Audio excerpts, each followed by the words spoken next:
And a very good evening, morning, and afternoon to all of you. I'm Rashika, one of the co founders at ProApp.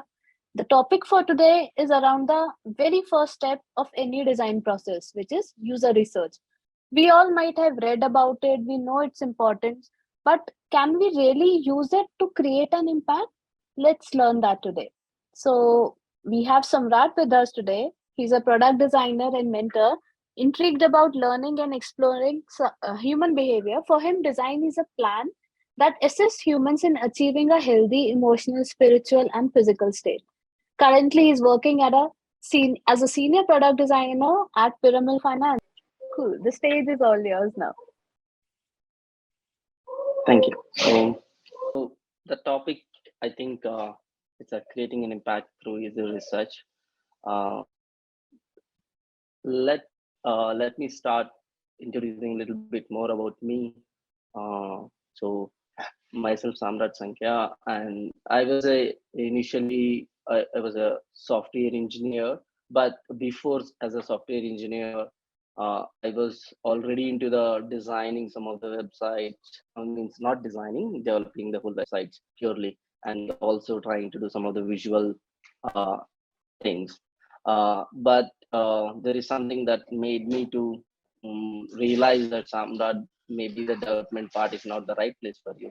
So that's where my realization was happened, and then at that moment I changed my. I've given an exam in India called SEED, which gives an entrance to the masters into the design, and then I did my masters from IISc Bangalore, which is the Indian Institute of Science Bangalore, and we have a department called Center for Product Design and Manufacturing, which caters to more towards the physical product design, and that helped me to understand that all aspects of the design. It's not the aesthetic as the starting point or an ending point, but more functional first, then an aesthetic first. So that is one of the key learning that I had from my education, and then I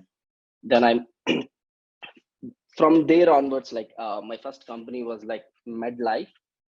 It's a medicine delivery company where I joined. So that's where I started to do practice the research whenever I try to design. So when let's say that there is a problem is given, if you see in the current construct of the work that we do, there is a product manager. They try to give the requirement to us, and then we directly jump into the solution most of the times. But one thing that I've asked my design head who was working there, so can I try to do the research first and understand what exactly is the problem?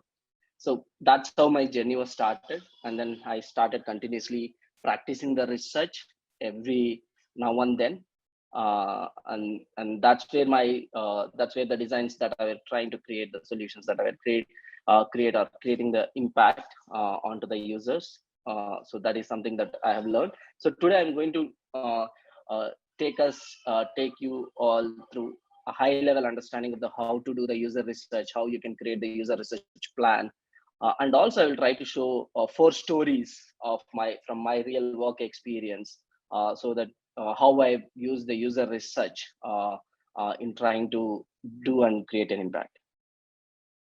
So the research has like two levels as a research. If you consider, one is the primary research, and the another one is the secondary research.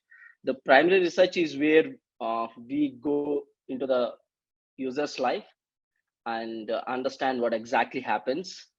Let's say that there is a product that the consumer is using, to need to understand what exactly is happening right now with that particular product. That's where we need to understand, where we need to do the user research. Sometimes there is no product at all existed to understand the problem itself, whether whatever the problem that we are trying to solve is the right problem or not. So that's where the user research will purely help in understanding the what is the kind of a problem it is. And also this is one of the insight that I kept from from the user research that I've done. Like example is like 30% of the cases are having the payment sync issues. So the context is currently the Piramal Finance, and we are having certain could be technical issue, but the way that the user is trying to do, and also the technical background experience also should be improved. So we identified that from the primary research, that 30%, 33% of the cases having a payment sync issues, and other is the secondary research. Secondary research is something that there is already a group of researchers who have done the research, and it is being published and published and showcased to the remaining world. That will become as a secondary research data for the another user who want to do the primary research. That will become like a prior art study data that will help you to understand what exactly happens like before you do. So you don't need to reinvent the wheel again. So it's better to understand how it is being built and what is the behavior currently exists around that is something that you can get to know before you start also. That's where the secondary research will really help. So one of the secondary research data is like non coincidentally 35% of the new ideas and startups fails due to the poor product market fit. So before taking to a little bit more into the understanding of the user research, this is a photograph that I have taken. It is a river. It's in the border of India and Bangladesh and Meghalaya, where this is called Waki River. It's a very transparent river. The one of the observation that I really liked was like a lot of boats were on the top, and then people were having a big pole to hold the boat, and its water is very clear. They can see the fishes under it, and that's why the pole will help them to be in a stagnant position, and they use another tool to catch the fish. So if you see here in this case, there are two worlds here. One is the world inside the water, and the other world is the outside the water. Here, as a researcher, as a person who is on the boat, we are the kind of a person there. We sit and we observe what is happening exactly into the world of others and see what exactly it is happening, and then try to understand that how here in this case how that person can observe and see the things, how the fish is trying to move. It could be uh, what makes it to catch it, you know, like that. What are the activities that this person does to catch the fish, in the same way that as a user researcher you need to understand what are the things you need to do, see through the world of other world and understand what their lives are, what are their behaviors are, what their emotions are, in the current context that you're trying to solve. So this could be a pretty good image that can help you understand and remember the thought of how the user research can be done. So in the primary research, the user research is a primary thing.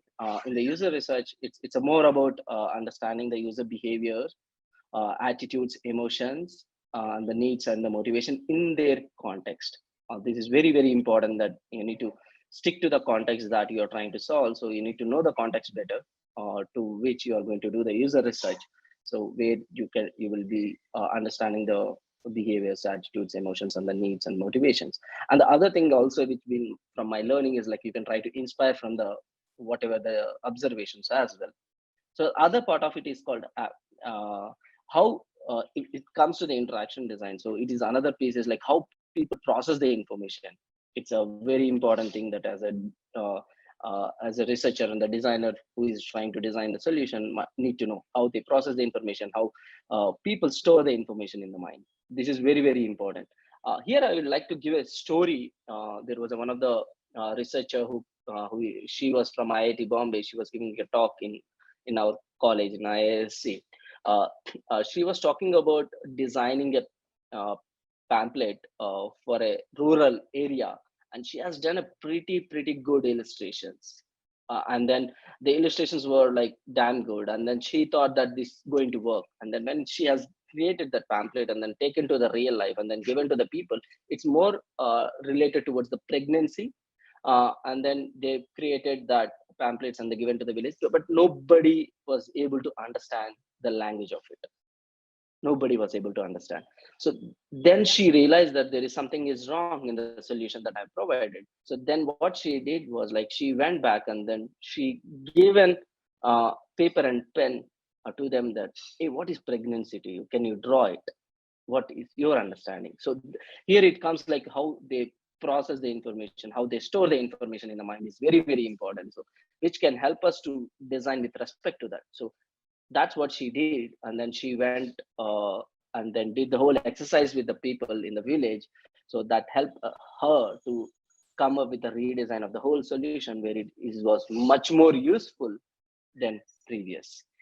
So so as a designer, we need to know these two pointers as well, is like how people process the information and how people store the information, which is kind of a cognitive psychology. uh, so these are the primary things when you're doing the user research. You need to keep in mind uh, how user research can help. Okay, these are the key things that how user research: finding the right problem or a touch point, uh, and then empathize. Empathize is a very important thing piece, so that helps the other designers understand that what problem you're trying to solve, or to the company as well, that will become more at the same time the making a design decisions. User research can also creation of the habit or change in the habit. Obviously the last one is that to build the right products or a service where the customer will buy and get obsessed about it. So these are the key things where user research can help. So how to do the user research? Okay, uh, whenever you're going to do the user research, the first important thing is the what is the goal. Without a goal, if you're trying to do the user research, it goes for years. uh, it, there is no exact goal that you want to do achieve in that. So define a goal whenever you're trying to do any user research. That is the first thing need to be done. uh, there could be a problem statement, but you need to define what exactly is the goal for it. And the second thing is that you need to do is the define the user research plan, like how I'm going to do the user research, which is very important. The plan will help you to understand that how my progress of the user research will go. So that the whole it will be like you will try to plan it, like let me say that it is a 1 month of a research, then you will try to end with 1 month. So that will, you're going to plan that how you need to do the user research. And the other thing is the questionnaire. uh, there could be user research method where you don't require a questionnaire. There could be user research where the questionnaire is required. So when you're trying to have a questionnaire, uh, then build that questionnaire first, and then try to do the pilot study. It's very very important to do the pilot study. The pilot study will help you uh, to know all the mistakes that you're trying to do. When you're maybe you're trying to choose either wrong user, or either it will help you to the what are the questions that you're trying to ask is the right or wrong questions, whether the stories that you want to capture are getting out or not. All these things can be cleared out if you do the pilot study. There are certain learnings that I have which I will try to tell in the stories. So the pilot study is one of the important learning of my one of the research thing that I try to do the pilot study every time. And then I try to finalize my questionnaire, and then I try to do the whole user research process in that process, and then I try to come up with the insights. Insights, it's a more of like it could be the opportunity, it could be the frustration, it could be the inspiration, it could be the data as well. There could be the qualitative and quantitative data as well. So let me jump into a little bit more in detail about what is research plan. Um, uh, if you see in the right, there is this is the research plan that I've created for the in Piramal where I'm right now working. The research plan consisting of 6 subsections. The first thing is the what is the research goal, which I was trying to talk about, important thing. The second is the what is the research methods that you're going to use, and what are the kind of activities that you're going to do. And the third is the participants, how you're going to recruit the participants, who are all these people, and how you're going to take care of them, how you're going to plan. And the tentative plan of the actions for each user group. There could be a user group, could also be a chance of can happen in that users that you have. So you need to have, depending upon that, the plan can be created. And then what is an outcomes of this user research? What are the kind of an outcomes that you're going to have from this user research? And then how you are going to use these insights, and then try to use it in the implementation part of it. Whether when you're trying to design it, how you're going to prioritize your requirements, how you're going to do usability testing if required on the later stages. So at a high level, the research goal is something like this, like to study about the customer pain points and behaviors and habits in the current user journey, where user is trying to apply the loan till showing the interest to close a loan. So this is two goals we had. One is the internal. Uh, this is for internal users, and this is for the customers. So we in the loan process, we will have obviously an internal stakeholder who will be trying to process the loans manually. So they are also having the interfaces. So we want to understand that what exactly challenges they're facing. At the same time, we want to understand that what the customer pain points they're having. And there are certain methods we have chosen here, and then the activities. And then these are the methods there that's uh, uh, are being divided across the four quadrants. The top is the quantitative, and the bottom is the top is the qualitative, and the bottom is the quantitative. Uh, and then it is being divided. On the other side is that goals and attitudes, and the other side is the behaviors, what people say and what people do. So this is by Steve Molder. There are other people also have done the rework of this one. I've seen that also. More or less, most of the methods falls into these four quadrants. So the one of the key learning that I had was, like, certain times I try to use not only one research method, I try to use two research methods, depending upon the kind of the context that I have, to cross validate that whatever the insights that I'm trying to capture from my first research to the second research method that I'm trying out. So if my insight getting cross validated, that would really help me that my insights are pure enough. So whatever the insights that I'm trying to get are the right insights, and that will help me to validate that there is no bias in my whole user research. So that is one of the key thing when if you want to validate that what are the research outcome that you're getting. So let me help you guys understand about each research method. The first research method that predominantly that I use is a field study, which in my college we used to call habitat study, where we used to go into the real world scenario of the people, and we just observe. We don't talk, we don't do anything, we just sit a little long, and then we try to observe the what is exactly is happening there. So that's called a field study. There are multiple names to that. Ethnography study is also there. Uh, so the multiple names for the same thing. It's important that certain times you need to go and just observe. You don't need to do anything. It's like a fly on the wall. Just observe what exactly is happening. That's where you will get to know more important things than what they say. So this is a quote from Jacob Nelson, says that pay attention to what user do, not what they say. So this is reality. This is real, by the way. I've been experienced that most of the times. So field study, you go into the real world scenario and you try to observe what exactly the people are trying to do.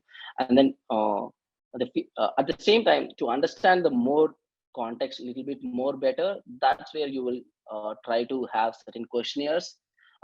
So you can try to create that questionnaire and then go back to the user and try to understand more in depth.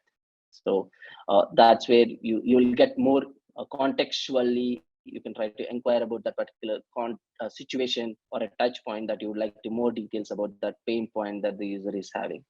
So that's where the field study is both what people say and what people do. The dairy study, this is something that I've used it in my current company, where we want to understand quickly what exactly the internal stakeholders that we have in Piramal who try to process the loan. Uh, we want to know what exactly they do on a daily basis. Okay, so I can try to also observe, but we don't have that much amount of a time. So what we thought of, like, hey, let's do a diary study before we do the contextual inquiry, so that we can get to know the context a little bit more better, because whole team was new to the finance, and that we don't know most of the things what exactly happens on the ground level. So the diary study could really help us to know the context of what they do on a daily basis. It's just a book and a pen you need to provide to them, and then you ask them to note down the things what they are doing on the daily basis. It's simple as that, how we take the daily notes of our own in a diary. So this is a method that we have used before we going to do the contextual inquiry, so that we can get to know a little bit about the user more better, so that we can ask the right questions and then get more understanding about it. I think everybody might be knowing what is user interviews. I will talk about the participatory design a little bit later as well. The focus group is something that where a group of people have been pulled in, and then to understand the context with respect to the whole group, you can try to have a group discussions that will help you to understand everybody's perspective about a particular aspect. So that's where you can try to do the focus group discussions that will help you. And card sorting is another method which help you to do the to group the information certain times where you can try to take the help of the user. That's more predominantly used in the information architecture point of view. When you have a lot of confusion about how the information should be grouped, then you can try to use the card sorting as a method, a user research method, and you can try to do it. And then when it comes to the usability testing, there is a two ways of usability testing. One is the usability testing, which is a non-automated. The other one is an automated. Automated usability testing is something that you already built an application, and then example like a hard jar is being built in that, and that from there you can try to get the data of like how the user is trying to perform on your particular application that you have built. So you get the recordings of the people, how their users are, the heat maps, and how user is navigating on your interface. That is a more in detail you will get with the help of automated usability testing. But you can also do usability testing like in the cases where at the concept level, you can try to go with a paper prototyping as a usability testing method, and then you give us you have whole prototype in front of you, and then you showcase to the user. You ask them to do certain activities on the top of it. There are like in the questions, there are two types of questions are there. One is the open-ended question, closed-ended question. Similarly, there are open-ended tasks and closed-ended tasks. So you can try to use this kind of open-ended tasks where there is no specific impliance to that. You just give that task to them, and then there is no specific activity that focusly then where that's where we can call it as an open-ended. Uh, in that's where you can try to use the usability testing method to validate your concepts before you try to go with a real solution. uh, and the customer support data analysis, I think this is a very interesting information where you try to get the customer calls from for your company. This is where the another uh, a set of information that you get where exactly the how the people are facing the issues, what are the kind of issues they are trying to face, that and all you will try to get from here. And the user surveys is a more of a quantitative kind of a method, and also what the people say. This this helps uh, more towards understanding the demographics of the people that you want to target. But if you want to use to get to know more in depth about the particular problem, I don't suggest to use the user survey certain moments, because there could be a bias. How the bias could be like, for example, here you are going to define the question, and here you are going to define the options also yourself. So you are going to bias the answer that the user going to give. So there is a way also how you can do the surveys, where there are surveys certain, like there is a survey that you do in the user research usability testing method called satisfaction, where it is called SES scale. There are 10 questions are de- defined like a survey. The first question is a positive question, and the second question is the negative question. It's an alternatively the questions are being done so that the bias is removed. At the same time, it is on a scale level. It's like a like it scale. It's a strongly disagree to strongly agree. So the options are not given by you, and that's where that user won't get biased with the answer that they need to give. So I won't suggest primarily use any user surveys when you want to do any problem solving point of view. If you want to understand the demographics, these user surveys might help. And then site trafficking, a traffic or a log file analysis. Like this is something, it's a Google Analytics and all will try to help you. At the same time, the backend developer log files can also help you, that where exactly the APIs are trying to file, where exactly the system is going down. All these data. This is also very very important. Any technical issue can create an impact on the user experience. So that as a researcher, we need to know that where exactly it is failing, and then so that we can try to provide that information to the designer who is going to solve it. That will help them a lot in designing the better solutions.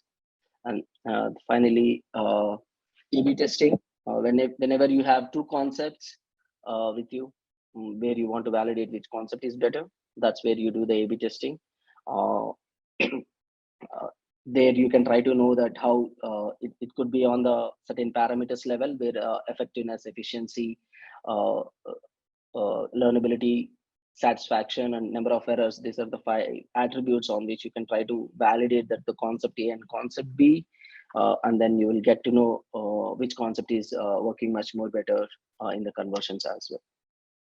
These are at the overall level given about the user research methods. Uh, we can discuss in the questions time if you have any doubts or questions how to use and all. So the next is the research outcomes. Uh, After you have done the whole research, what is the kind of an outcome that you will get? Okay, the first one is then empathy. Empathy is like a deep understanding of the problems and the realities of the people. Empathy by itself is a story that you need to write about in a first person, like that if somebody reads that, he should feel that he is reading himself, so that he is himself reading that he is going to face the same problems. So empathy is a very very important. There was one of the question that I've asked in one of my one of the conference, like mm, there was one of the person who was presenting that use empathy then persona. So there was a one question you need to. He said that you might need to build multiple empathies. Okay, the question was like, why I need to create multiple empathies.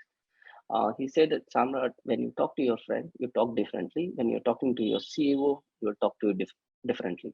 So the empathy for the business people should be different, and the empathy should talk about the how the user is facing a challenge towards the business terms.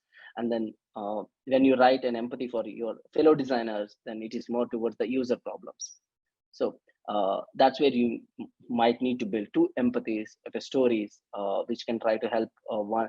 The story is like being present there for you whenever you want to understand that whether I'm trying to solve the problem in the right direction or not.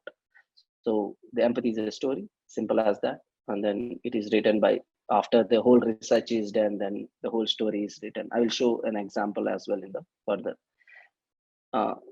The persona is also is something similar to an archetype. Both are on similar lines. Persona is like a fictional character where we try to have the motivations, needs, everything that we create. But I prefer to use empathy than a persona. Mm, I think most of them know about the persona. And the other one is an archetype. Archetype, uh, I will try to say how the difference between the persona and an archetype. Uh, Here in the persona, maybe you might feel it same in certain terms, but there is a very slight difference is there.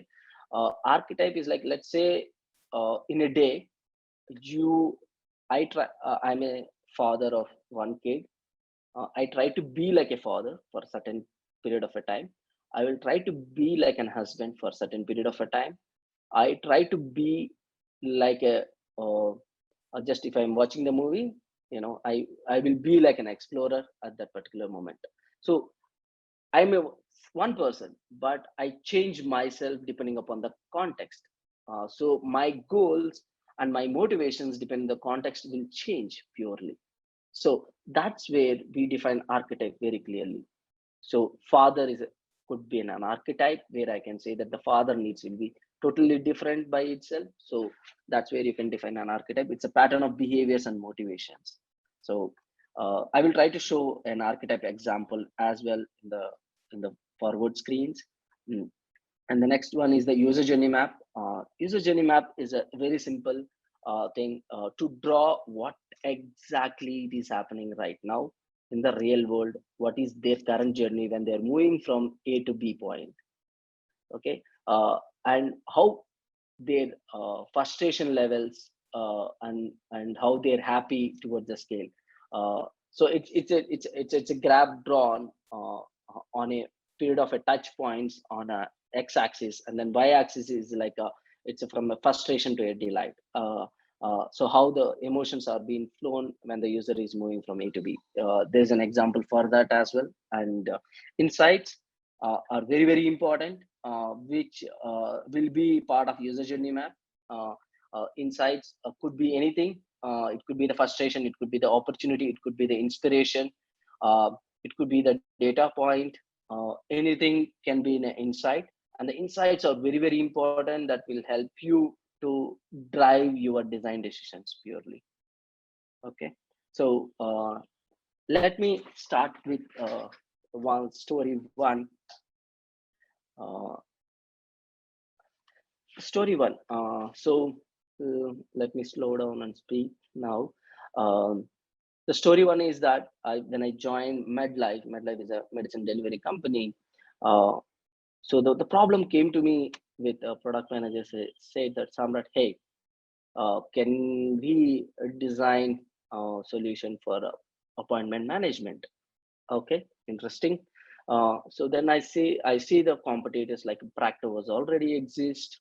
Uh, then I had a few questions like, can I go and understand what exactly the need, other than that appointment management they are having, you know, whether the problem that we are trying to solve is the right problem or not. So that was the question in my mind. And then what I did was like, the two phases in this research. The first phase was like, as a user researcher, I went to the clinics in the Bangalore, which were given access to the MedLife company already. We are in a tie-up with that clinics. So I went to the doctors as a user researcher and started understanding their challenges, and everything. So I've done around like 15 doctors I've interacted, and understand what the challenges in each and everything. At the same time, the other side of the coin is that as a patient, I went to other different clinics as a patient to understand from the patient side of it, of the story, which is also very important. So whenever you want to do the user research also, you need to understand the whole context from the all the directions. So that's where I went as a patient as well, and I try to understand what exactly the situations are happening from the patient side as well. So at the end of the research, one of the important, very very important insight was like, the patient history management was the biggest problem existing there, and then nobody is solving it till now. Until now there is no solution yet in the nobody has yet solved that solution, but we try to solve to an extent. We were able to identify that as a problem, and then we started designing a solution for it, and then we try to take to the doctors, and then it has worked nicely. Um, for the customer, for the doctors as well as the customers, but it requires the integration of at a universal, like in India we have Aadhaar. Similarly, we need to have a whole system where the patient history can be recorded and kept, so that why it is important is because that the doctor can make the right decision in helping the patient better. If the doctor knows their history, that helps them to make the right decision. At the same time, the patient does not need to carry every time the documents as well, so that most of the times we forget about the date of my previous appointment that I had maybe a 2 years down the line or a 3 years down the line. I forgot what has happened exactly, but this kind of a solution would really help both the people, the doctor as well as and the patient as well together. So the whole thing was like, with that research, I was able to identify what exactly is the problem need to be solved. So how powerful is the research here? So if you're trying to solve some other problem, then you might be there for a certain period of a time. But if you're trying to solve the right problem that is really required to solve now, then your business will stay for a longer. Otherwise, obviously it will fail for a fail for after some time. So this is the story one, where I was able to identify what exactly is the problem. The story two, the story two is the design decision. Uh, this is a one of the interesting platform that I was worked with called AirMeet. It's a similar to, it's not exactly similar to the Zoom, but it is more focused towards the same like a conferences, and that's where there were certain expressions where exist in the current product. Uh, to if you see in this particular product, one second, let me get. If you see in the Zoom, there are a certain reactions might be there for the uh, where you need to give so that the people are knowing what exactly it is happening. So I also know that what exactly it is happening, and as well as the audience also know that what exactly it is happening. The reactions is something that I was working on there. Uh, so the important things that I've done was like. mm, uh, I'll just show what exactly I'm trying to talk. This is an interface which is afterwards, by the way, but these emojis were hidden inside previously.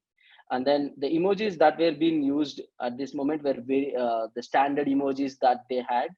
Uh, they had like a 8 to 9 standard emojis they had at the time. So, but as a part of the exercise, we want to redesign that part, and then so that it can be really helpful uh, for the for the speaker as well as for the audience to make that even more lively. Uh, so that's where we were on to. That's where I've done a participatory design method from the user research. So the important thing was like these three questions which we have given to the all the participants. Here in the participants we had the event managers, we have a participants, the audience, we have a product managers, we have designers. We pulled all the stakeholders with help of the users all together, so that the stakeholder also know that how the process is going on, so that they don't have any questions at the later stages. So this is how the three questions list down all the situations that happens in a live event. What was your emotion in that situation? What was your reaction to those situations? uh, After multiple iterations we got this list correctly, and then we did this exercise.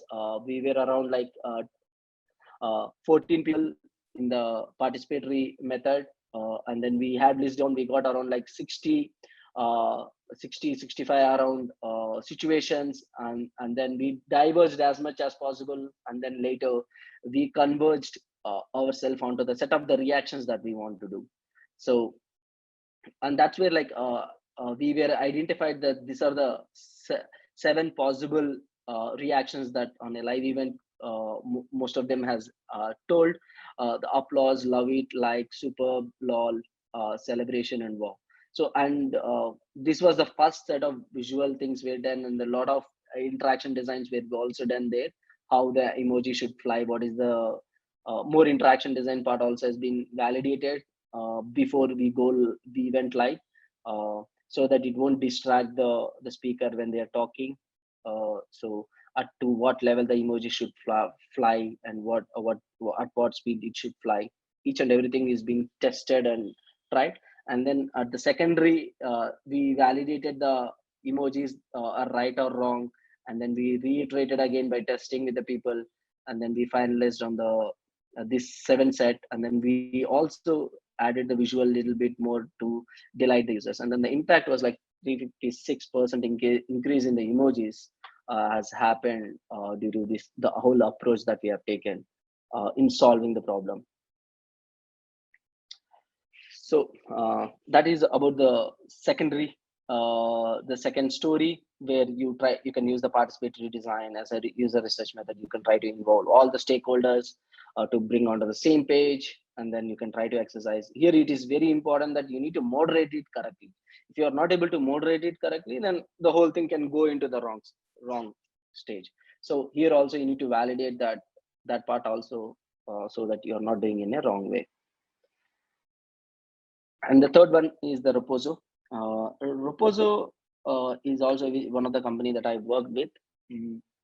Here we did a very extensive user research. We have spent around 1.5 month in doing this user research. Uh, so if I try to give in the archetype point of view that which I was trying to talk, Reposo is a short video platform app. It's like now how the Instagram has a reels. Reposo was like very long back, very old product that was trying to target the tier 2 and tier 3 cities. They were not focused on the tier 1 at the time. Right now they want to focus the tier 1 cities as well.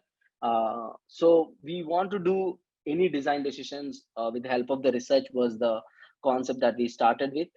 That's where when I joined, I initiated the whole user research part in that company to understand more about what are the user groups they have. If you see in the short video platform, there are three primary archetypes. Uh, so the one is the explorer who explores the content. The second one is the creator who creates the content. And the third one is the influencer. The creator will become the influencer. So there various set of people will move from that area so that they can try to influence the people decision making. So that's where these three are the archetypes that are being observed in the Reposo, which is a short video platform. So the goal was to identify the frustrations, opportunities, and draw the user journey on a short video platform for the creator, explorer, influencer archetype. So here we have taken as a first user research as a creator part, because the creator is the primary person uh, who uh, who generates the whole business for us. If the creators problems are not solved, then the content creation won't be happen that fast, and then the explorers won't get the need that they have. So we started focusing on the creator type. So the creator archetype is the one that drives by the free flow of creativity. They bring the value by adding the self expression, imagination, and out of the box thinking. So when you're trying to do in your particular product that you're trying to solve, then you can try to define your archetypes and then define what kind of patterns that they're trying to exhibit, and then what their motivations are. That you can try to capture more in detail so that it will be much more specific towards the archetype that you want to solve. The other one is an explorer. They just discover the world for themselves, and they have full freedom. They are independent, ambitious, and spiritual. But on the negative, they can be restless, aimless, and be flaky. So these are the whole creator user research insights, very high level. I'm giving here total creators interviewed were 16 people. The session time is around 45 minutes to 1 hour. We did a pilot study, which I was trying to talk in the starting. We validated the questions, and then we did the first batch, 6 people. In the first batch, when we were interviewing the 6 people, what has happened was like they were already a Reposo creators, which have been linked very long back onwards. And they were talking more about, or not the stories that we want to know about as a creator. They were talking about the problems in the app, which we already know, but we don't want that as an important part of it. But we want to know their emotions, their motivations, their behaviors, each and every information about them. So that's where we started seeing there is a biased voice in the first batch, and decided to interview the creators who recently joined the Reposo. We changed the whole group of the users there, and then that has helped to get much more better insights. And then that helped us to know much more better. And there is a one kind of a question that every time anybody can ask, like how many number of people we need to interview. you know uh, the 5 is more than enough. A lot of researchers say that, and then group also says that 5 is more than enough, where you get around 55% at average level. uh, uh, is what one of the researchers mentioned. I forgot the name of exact person, but 5 is more than enough. 50 is the max you can go. You don't need to require to do more than 50. Uh, so that's where we have done to a 16, and then we got some of the key insights, like passionate creators are not only influenced by money, but by people's encouragement. This is one of the greatest insight that we got.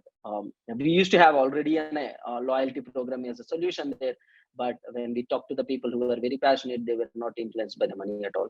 So here it is very important how we can try to use this insight and design the solution better. Encourage the people to create the extraordinary stories. It could be inspiring and creative. Also it could be achieving in their dreams, like the one of the story by a girl, like she want to become a singer in the future, how she can use this platform to help her to create that singing part much more improved enough, so that where we can also help her to encourage how she can build her own career also. The other challenge was like user need to reshoot and sync the audio again. So there are certain technical issues that are also happening in when you shoot the video, and then there is an audio that comes on in the short video platforms you need to tie up with, and there are a lot of challenges the users are facing. And this is how the whole user journey which I was trying to talk about. uh, we have taken a day in the day in the creator. It is the starting of the morning to the evening part, uh, and we have drawn like a day as what are the things they do on the morning, and then as the day goes on to the end of the day. So uh, this is the frustration to a delight scale. You can go as many emojis you want to go, means the scales that you want to go, you can go 7 as well. uh, the more detail you want. I've used 5 as of now.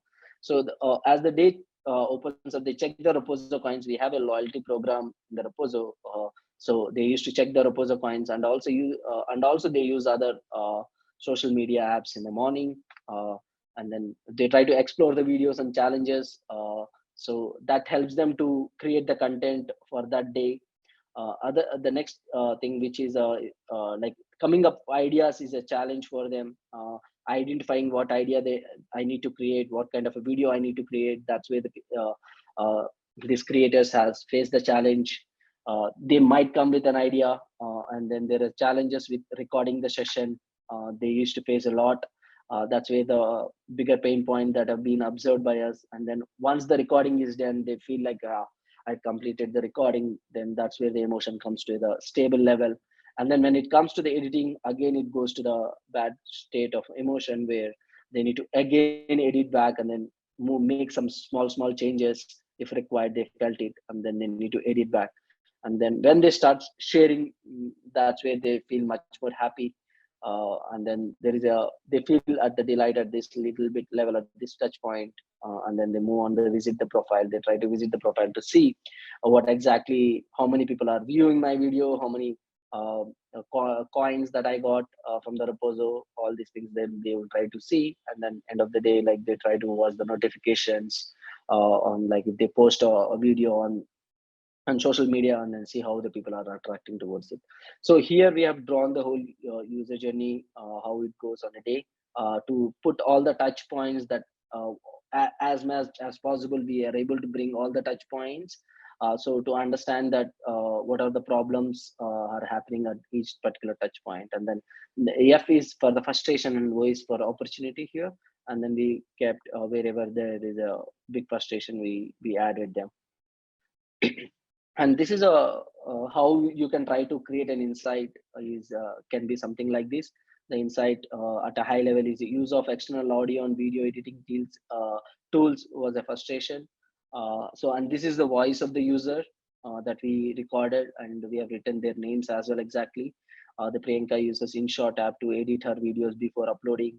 Shivam uses GarageBand to record his audio. Like that, we have got all the insights what the people have said to support the insight very clearly, what the insight that we are trying to write. And then if there is any secondary research that is being as there, then you can try to provide to support your primary research. And then this is an opportunity that we identified, like social interaction and networking. We felt it's an opportunity. It would be great to have an option to live video like in Instagram. I would like to able to connect other creators to learn and collaborate with them. If the app had a messaging, it would be make it easier to connect with others. These are all the whatever the users have said has been kept to support the same. So this is a frustration, and this is an opportunity. And this is an empathy that we have written for after doing the whole interviews. At a high level, it's like, hello, my name is Priyanka, based in Mumbai. I'm a homemaker living with my husband and 2 kids. It goes like that. It's a more of written in that way that Priyanka is trying to tell a story, so that whenever we read that, we understand that what are the challenges that she is going through, what are the things that we try to make one empathy out of all the user research, so that the story will go through almost all the situations, like how the user journey is going through. So we try to include almost all the pain points and the opportunities that can be possible, are written into the empathy. So the fourth one is the story four. Um, this is the approach, how you're going to approach the user research. So this is the where in the recent times where I was started working with Piramal, where we where I want to. There are a lot of non means that they will not previously have done any research. Most of the designers, so I want to make them understand also, so that they also can be part of my, because I can't alone do the whole user research. So I want to pull my fellow designers to understand and how to do it and all. So I've conducted 2 workshops with the design team to understand and create the whole questionnaire part. And then we ran a pilot to refine and validate the questionnaire to achieve the user research goal. And we after that, the whole team has went and doing the whole research, where we did interviews with associates of the same role to get the better understanding of each workflow. So the one of the challenge for us in the Piramal was like, it's a fintech business, and then first of all, we don't have a time to understand their pain points. So first of all, let's understand the workflows first. What they do on a daily basis, what kind of an activities they do.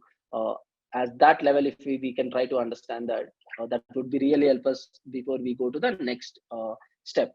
So so then at the stage two, we started introducing a 3-week diary study. We have given a book and pen to them, and then we asked them to help them to take the notes of that. And then this study will help us to understand the daily tasks and the mental models better. It will give invaluable insights into the user goals, attitudes, and behavior traits. So the daily study is being introduced in between as the stage two, as the process, so that we can understand much more before we do the stage three, which is the contextual inquiry, where we go in depth observation and interviews.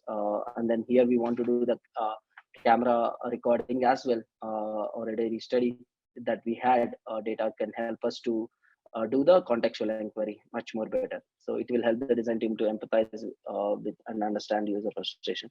This process will enable us to create the user journeys on the scale of frustration to delight. So this is the whole 3 stages of processes that stages have been, we are implemented and the thought through the strategy that we want to go and do the whole user research. We are right now at the stage two. We have done already the stage one part. And yeah, the skills, important skills that are required for the user researcher. This is a very interesting point, where the first one is an observation skill set. You need to constantly start observing the things as much as possible. I have thought about 3 ways of doing it. One is like, observe it as minute detail as possible, observe it as a whole system, observe it in a way that you observe it. Means everybody will observe it in a different way. So your observation skill might be different from other people. So you have that skill of observation, you can have it. So observation is very, very important in the user research. The second is the listen. You need to listen as much as possible. Less you need to talk and then listen more. So that you need to know each and who as well, what they're trying to do at each moment of it. And then it's very important to record each and every conversation, and record video recording is, they accept to do the video recording. It's better to do that as well. And the other skill is like asking the right questions. It comes on the practice. The more you practice, then you will come to a certain level where you can ask these right questions. And then the other is the learn by doing it.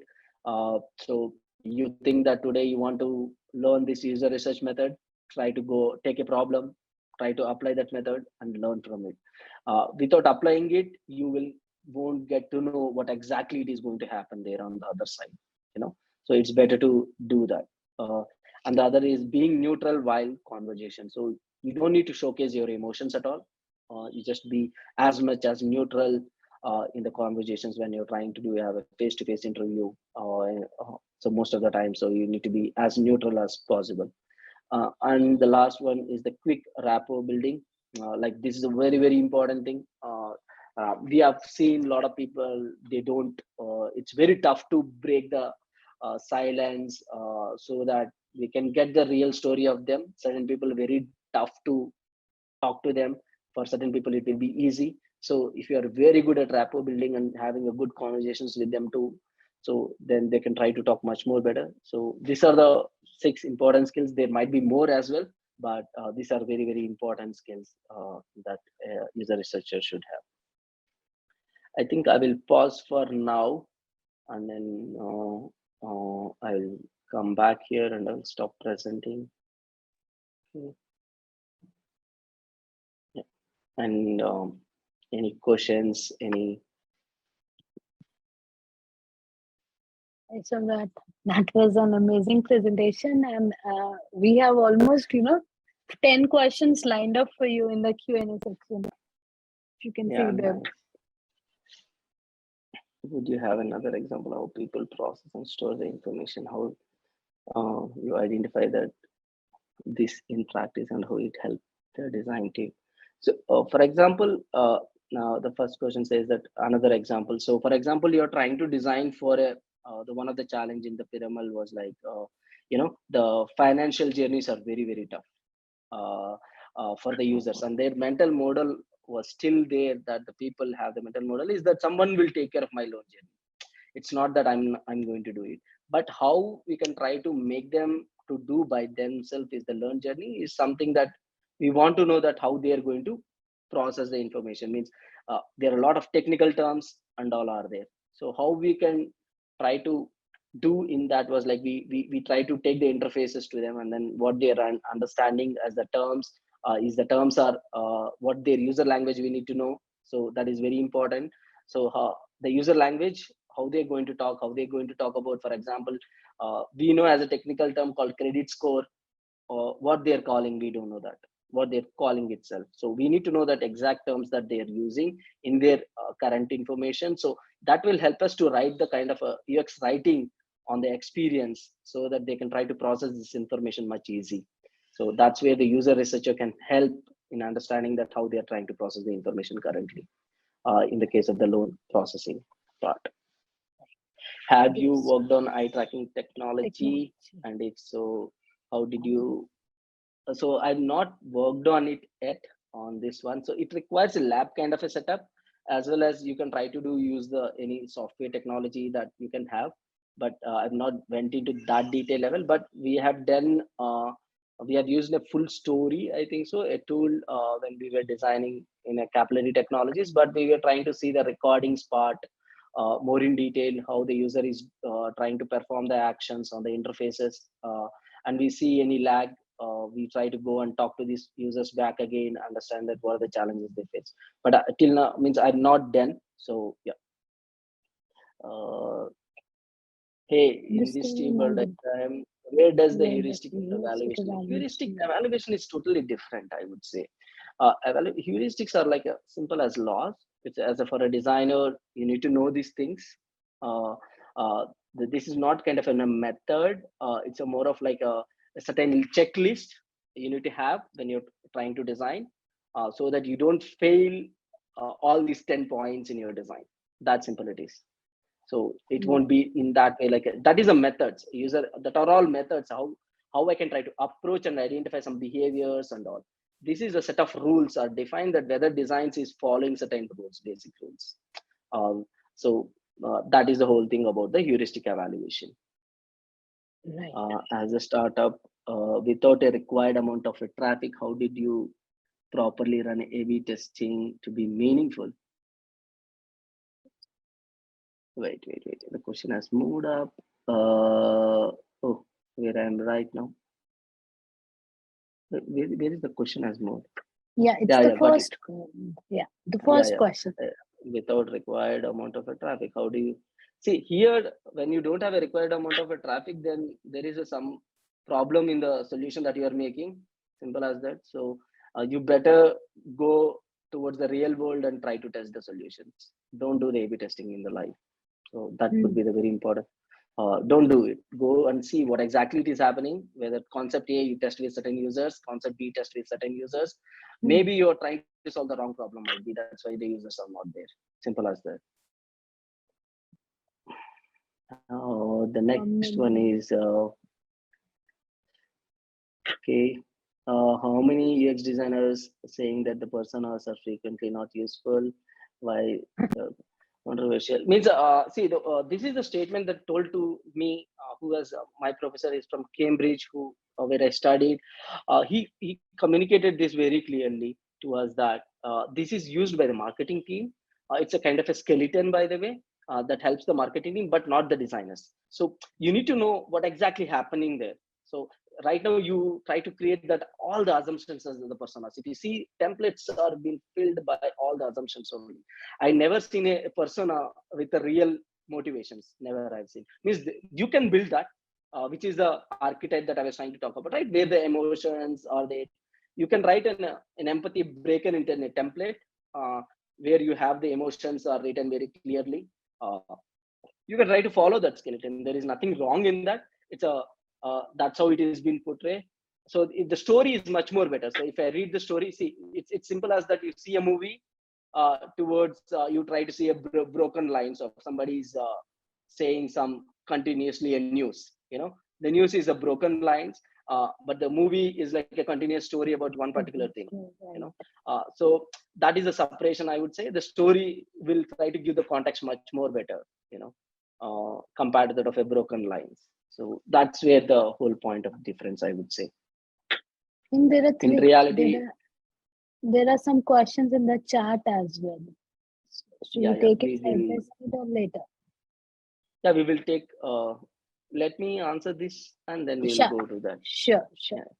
In reality, user journeys are rarely linear. Obviously, how do you reflect that in sketching out? See, this is something that how you can exercise. I can tell how to draw the user journey. Simple. Take a paper, draw a flat line. Start taking your day from morning to evening. How your emotions are flowing, and break as much as possible. So let me share something that I can show on an iPad very quickly. Let me share my screen. So able to see my screen, I think so. Yes. Yeah. So simply you take this, your frustration level to delight level. You might think one touch point as this, and then you can try to have another touch point in your life in a day. There could be good and bad, but you can try to break this bad also into small touch points. So there I can say that the same graph I can try to draw. This point can be drawn till these two levels also. You can break it how much you want to. You can draw as much as possible. So why the touch points will help you to understand more in detail about the life of you. The more you break, it's as simple as the double diamond concept of the design, right? Diverge as much as possible. You try to diverge yourself all the touch point as much as possible, and then you try to draw it. And this practice can help you to know your user where exactly they're facing the problem, and see that how you can try to bring that curve above this flat line. That is the whole point of it.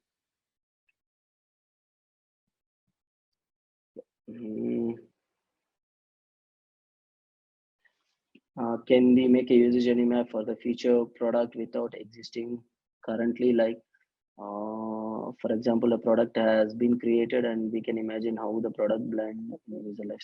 See, the one thing that means I don't know. The current will be there, man. Simple as that. There some or something current will be there. In some form, it will be there. You just need to go and into the real life of the people, find that. For example, you need to create a new habit. You need to understand that what is the previous touch point and then after touch point. That's where your solution might be blend there. That's where you need to at least you know that what is the touch point A and B, in between you are going to have a solution, then there will be the reality there, obviously will be there. Go. I have seen that. That's where I would suggest that you need to go and observe. A lot of big companies does that. uh, I will try to talk about the how the Pepsodent has start selling the toothpaste. There was a one company, Febreze, I think so, is a spray. When they want to introduce, they felt they need to identify that particular touch point to sell the product. The touch point was not been observed by the people till that time, but they identified that touch point and then they started selling this product. So there is a reality. You need to go into the people's life, Mm-hmm. observe it, you will identify it. Otherwise, if you do, there is no current, then how you are going to solve the problem? Simple as that. Innovation is there. Innovation is Mm. something that to a touch point again. You're going to touch point and delight that innovation there. With an innovation, you can delight there at that particular touch point. So there will be touch points in the life. Do you have a process for refining your user insights? Uh, so the so what I try to do here is like I try to use the pattern recognition. So I try to have all my Mm. insights, whatever the users are trying to say. I try to group them into a meaningful formats. Pattern. I try to see there is a pattern in this statement. Mm. There is a pattern in this statement. The pattern recognition is something that I try to do, and then group the information, and then defining the insight. We try to sit. All the designers will sit together, and then what is the better insight can be meaningfully thought at the top level. That's how we tried. Pattern recognition is the way that I try to do. Okay. When you were working on the Reposo project, did you created the personas for each? Archetypes itself is there is no personas. Archetype itself is mine. So I don't create personas there. Right. Uh, can I have more than one user journey map? Yeah, absolutely. There could be two different user groups, like an explorer and creator. My user journey for the creator in the Reposo is different, and the user journey for the explorer is totally different. In a given scenario, how do you know that the depth of the research is required? The depth of the research is that you are not able to make a decision till that moment. In the sense, the research insights that you captured are not helping in making any decision, then you need to go more in depth. Simple as that. Okay. I was wondering, you said that listening is a great skill for the research, but I was wondering, how do we deal with the people who are not that comfortable in talking or expressing directly also? What questions do you ask them? So I think I've not shown that slide or something, but we used to have in the whole research questionnaire, there is an icebreaker questions that we have. First of all, before directly jumping into the context, we will have a generic questions. Hey, hi, what is your name? How is the life in the COVID right now? We try to ask the generic questions Mm. there, so that to get that ice breaking part of it. So we introduce that ice breaking session questions, like a 2-3 questions, so that first we break the silence nicely, and then get the rapport between the designer and the candidate, and then we break that, and then we'll start going into the questions.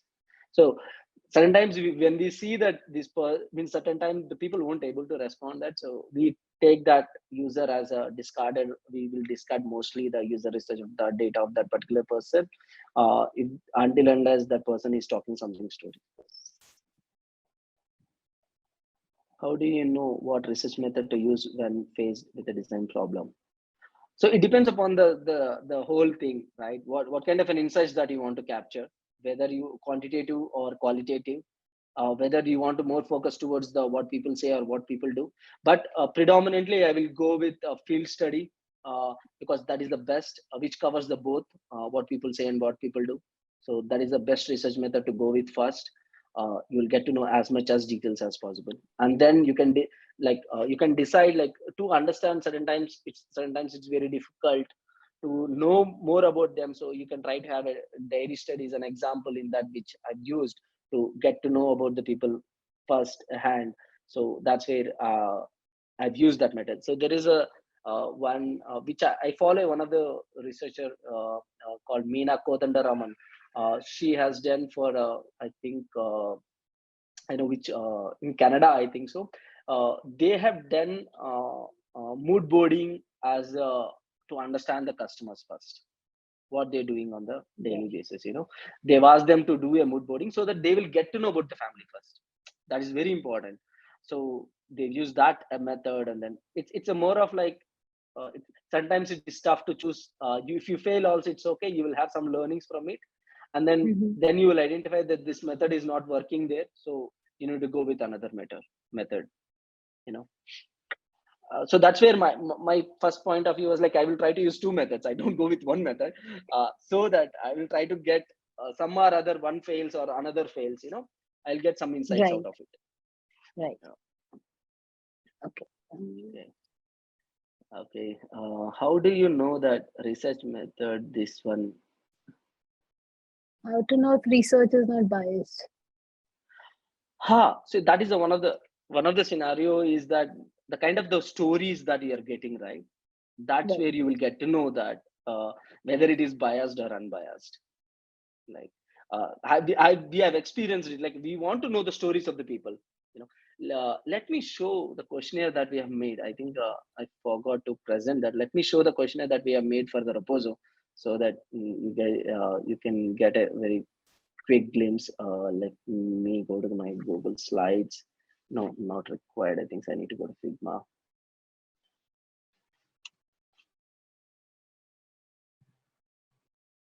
Till that, I will see a question. What is that one thing which we need to have always to become a better UX researcher?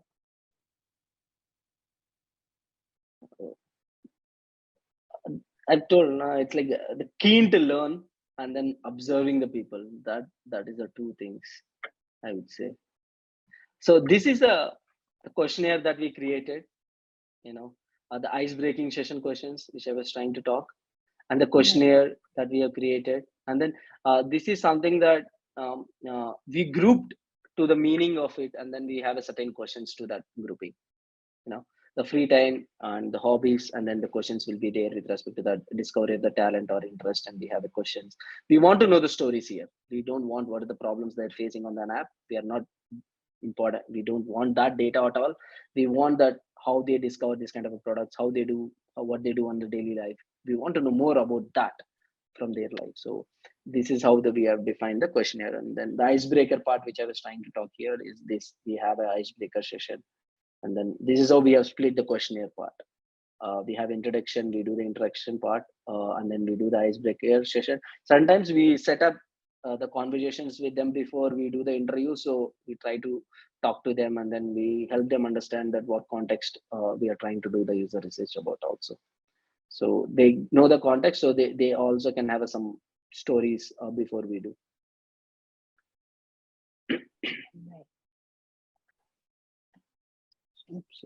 Okay. Last two questions. Yeah. When conducting a competitive audit on a business, do you consider consumers of your competitors as your potential competitors, or at least a threat?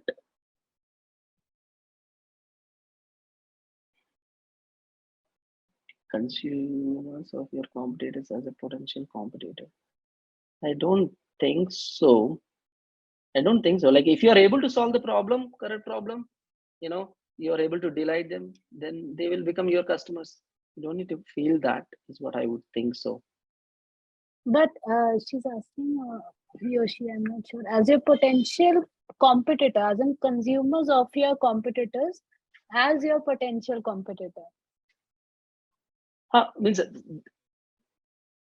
in their I think users or their customers, if they can become your competitor, are you how they become a competitor? Can someone put? I mean, she can ask maybe the question much more clear. Maybe, I was trying to understand in maybe in a different way, but yeah. How do you convince and do details on or a template? I see here the convince in my case was like, we know that the diary study is going to work because they are our own employees, so I don't need to do anything to them, incentivize them. So, and then we don't have any construct or a template, anything. We just give the book, write down simple tasks, what you're doing. That simple it is. We don't have any template. It's like they have a generic way of writing themselves. That is more than enough for us. If it doesn't work, we will try to go and see in a week and then what they're trying to do, and then we just may help them to do it a little bit more better maybe, but there is no specific template for that. So there was this one question, I think, in the beginning, it was not sure by Daniel. So he wanted to understand, isn't diary study an expensive uh, research method? And I wanted to understand on the timelines, like till when do you think, like even till that, sometimes the diary studies goes till the testing part, right? Where even the someone who's testing a product, not necessarily the users, but the internal team, they sometimes make use of the diary studies to formulate their test cases. So like till what time we can refer it, or like is it a particular timeline, or it can be continued to like throughout the project, or is that sometimes the information becomes obsolete? Does that happen as well? So obviously absolute will be there the point, because you'll try to see that patterns happening again and again. You got Right, to know the patterns, so obviously you right, will have an absolute point. Where there is a new patterns are not coming out, that's where you can stop the diary study. Where you do not seeing that the pain points that you want to see, means not you want to see, it's like they are not exhibiting that pain points, right. we understood all the pain points from them, that is more than enough. There we can stop, and then we can try to use another method to validate that whatever the insights that you got from the diary study are the right insights or not. Right. Cool. I Let's think we did not. understand. Jericho has not responded yet, but whatever he or When she you're have conducting quoted. a competitive audit on a business, do you consider consumer of your competitors as your potential competitor, or at least a threat?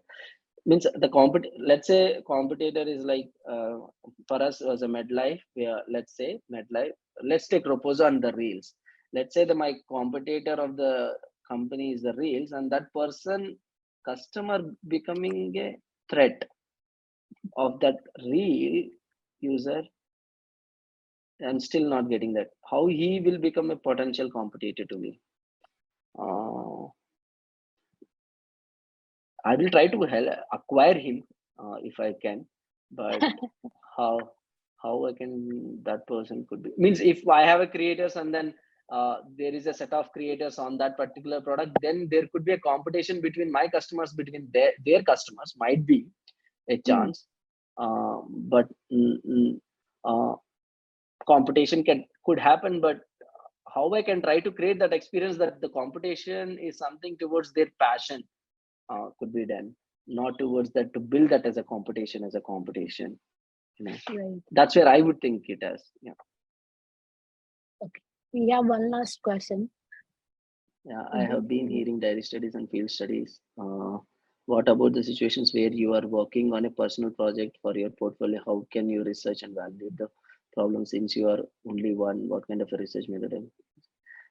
A field study is good. Yeah, you go and try to see, Hmm, see that what exactly happening in the real world. I think beautifully that will help us. So in my college times itself, we call it as a field study, as an habitat study. We were went to understand how the chartwala days goes on. We were sitting little bit about uh, 10 to 15 feet away from him, sitting somewhere and just observing that person. We are not doing anything, we were observing and all. right. One of the interesting point of that observation in that time was like, there was a rain on one day, we want to go and observe that person, there was no chatwala. So that's where we came to know that one of the interesting point is that, like, there could be an external factors, and that Right. can impact the problem also. We need to know all the external factors as well, is something, is one of Right. the Right. important thing that we got to know from that research. So Right. uh, it's better to go, field study is the best method. Just go and see what exactly is happening. That itself will help you. What they do, all big companies use field study. They try to go into the lives of the people and see, observe what they're doing on the real time. you know Okay. We got a response from Jericho. So I couldn't explain it clearly, but I was enlightened with what Sir Samrat said. Thank you. uh, Cool. If they have like a 8 minutes is there, do you want to quickly run about the very interesting research that I've done, secondary research, if everybody interested? I think, yeah, you can stop also, it's fine. Guys, it's your poll. There is something very interesting that Samrat would want to share for next 10 minutes. Should we do it? Sure. Yeah, sure. It's something that I've done a very secondary research, that could be towards the human psychology and how you can try to use it in a designing point of view. Okay, I'll just jump very fastly onto the. So after doing a plenty of research, I came with this diagram. Like 6 months of research. Like a brands try to motivate the people, the recipients, and then the people take the judgment to whether to purchase the product or not. So the motivations are the six, like reciprocation, social proof, liking, scarcity, authority, and commitment and consistency. These six motivation types are predominantly used by every brand, some or other form, in a combination of it, to motivate the user to make the purchase, uh, and the motivated or necessary initiative to motivate. Uh, so I will try to go through these six influences. So you can try to use these influences when you're trying to design also. That's why I want to talk about that also. Reciprocation is like the practice of exchange things. It's like a mutual benefit. It's a give and take. It's a cashback by Paytm kind of a products. You do this much purchase, you get a cashback. Or if you should go through a Harvard Business Review, they try to pass certain reviews and saying that they take the email ID of yours, uh, and then only they show the article. They're collecting the data at the same time they're trying to give what information you want. That's where the reciprocation as an influence is being used. One of the interesting thing done by the McDonald's in China is like they created an interesting touch point they identified in the journey of the user. That's where the user journey map is going to really helpful. So they want to introduce the breakfast as the whole new segment. When they were trying to draw the user journey of it, the breakfast comes at a touch point in the journey of a day. So they were understanding the pre-actions of that. So the pre-action, one of the things is like the most of the people uses alarm app to wake up. So they identified that as one of the uh, touch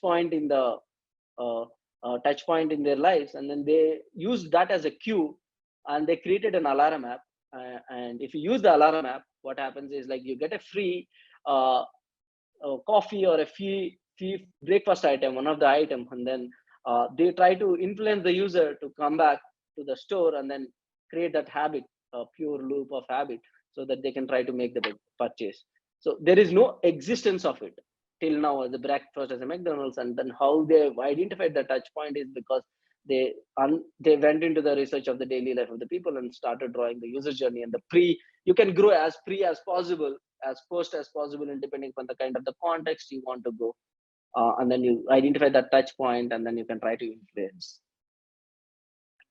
And obviously social proof is another influencing. Social proof is a psychological phenomenon where people refers the behavior of others to guide their own behavior. If you are walking around the street and you see a long queue at a small restaurant, by itself influences that there should be something good in that restaurant. you know that is how the social proof works. You see in the lot of websites saying that this many people have purchased already this product is a social proof information. That's where you can try to influence the people. And another is the liking, a feeling that you like someone or something. It is a more of like, this is an image that I've taken on the desk of my design head. These are the food items that I really loved when I was in childhood and I liked about it, and then when it was placed on the desk I just went and grabbed about it. It's simple as that. It's liking. When you like something you obviously will like it. If I try to show the same thing again to you, so it is easy to influence you at that moment. So it is important for the researcher to know what their likings are. That's where the researcher comes and plays an important role. And the scarcity, a situation in which something is not easy to find or get. So Zara uses the scarcity effect predominantly to sell their products. So you see sometimes there are few products left on a certain websites. That's how the scarcity principle is used in designing a solution. And authority is a very very interesting thing. Certain uh, habits are formed just by simple as a authority. Like I was trying to read a book called The Power of the Habit. I was trying to study about the toothpaste. Toothpaste has been created a habit for the people, for our parents, and then due to the authority we started brushing. They say that you brush, that's all. You will listen to that, simple as that. You don't have any other option at all. And then you do it. That's how you are going to influence anyone. Authority is like in the office also, higher people say do this, you will do that. There is no other option for you. You can use the authority principle like that. And other is the commitment and consistency. This is a very interesting story, where when you're trying to design a solution, you can utilize it. It's a toy makers has used this commitment and consistency, uh, influencing. So what they used to do is, they they run an advertisement at a festival season time. But normally their products sold on the festival season time only, not on either any other time. So they run advertisement. The kid sees that advertisement and then asks the father, "Papa, father, I need this product." Then father will say, "He'll commit it." Okay, I'll get you, my son. Okay, then when they go to the store, the stock won't be there. Okay, they will try to have a very less stock, and the consistency is that the behavior of the kid is that he won't leave the store without buying a product. Okay, so there is a purchase has happened. And then after few months, when the season is over, then they introduce again this product as an advertisement will come, and then kid says, "Papa, you committed, like father, you committed that you will buy this product to me." Then he will go again to the store and the product is sold. That's how powerful this influencer can be when you can use it. These are the 6 influencers. These are very interesting research that I've done. It has went around.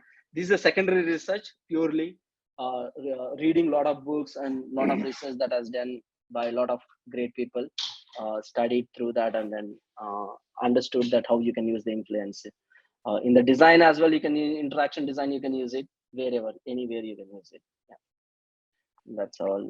Mm. I think the last part was the most insightful part. Like some of the things we actually do it and later realize, okay, there's a pattern and everyone is doing it. Yeah, Especially the toy part. yeah. We might not know this influencing principles, but these are very very, it's had been identified that these are the 6 which are there into our lives. So you Right. can utilize them. These are the 6 which we already know.